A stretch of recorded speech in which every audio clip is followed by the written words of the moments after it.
It looks like Clayface could be in for I was gonna make some sort of Mr. Freeze or cold pun, but it doesn't matter. I'm not that cold at heart. So Clayface might be joining forces or fighting Killer Frost from the DC universe. So let's talk about what's going on.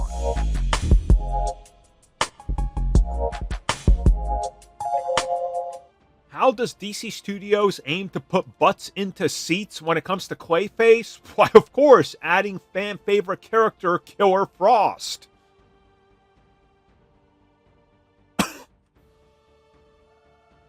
Yeah, Killer Frost. Okay, so let's talk about this. So, we know that Clayface is casting. You know, they're obviously casting roles. The film has a release date next September. It's coming at us soon.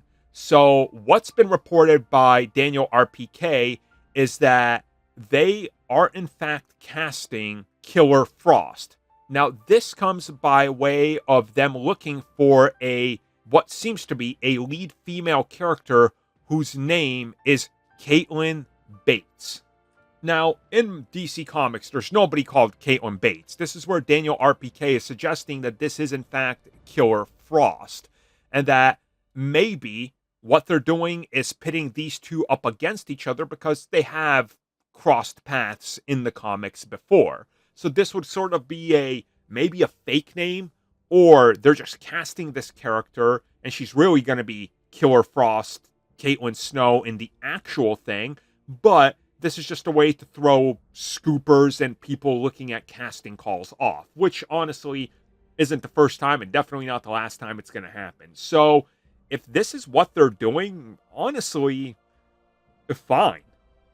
It's fine. Like, I'm not going to get mad about it. It's a movie set in the DC universe.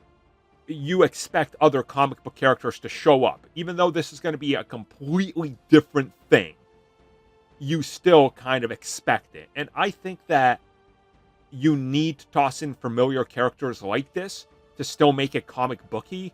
And Killer Frost is certainly an interesting character because you're not going to have to spend too much on her budget, but at the same time, you add a cool, different aspect and a cool, different character to the actual live-action version and expand the universe a little bit more, and also the DC connection is then still there. And Killer Frost was a fan favorite over on the CW, so why not? You know, what's the worst that can happen? The film underdelivers at the box office? Yeah, welcome to modern day comic book films. Like, that's just kind of expected these days. Thank you for checking out that video, and thank you for your continued support. Feel free to like, share, subscribe, do whatever you will, and if you're so inclined and would like some additional content from us, which includes unfiltered content and bonus discussions, we do offer exclusively in our member section. We hope to see you there. So, thank you for watching, and have a good one.